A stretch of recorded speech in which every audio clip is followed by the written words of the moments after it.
আজরাইল যাও ওই মহিলা ওই সন্তানকে যেন দুগ্ধ পান না করাইতে পারে, এর আগে ওই মহিলাটার রূহটা তুমি বের করে নিয়ে আসো।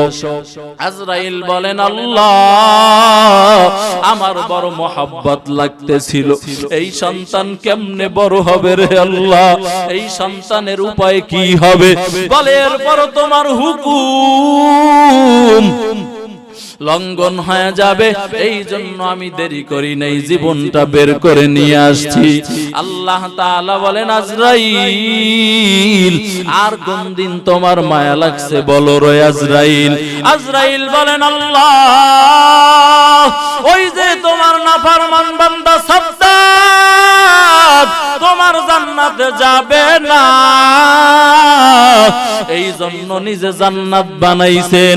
ওই সাদ্দাত যখন জান্নাতের দরজার মধ্যে একটা পাও রাখলো আর একটা পা যখন সাদ্দাতের সওয়ারির উপরে, তখন তুমি অর্ডার করেছিলা এর আজরাইল যাও যাও সাদ্দাতের রূহটাকে তুমি বের করে নিয়ে আসো।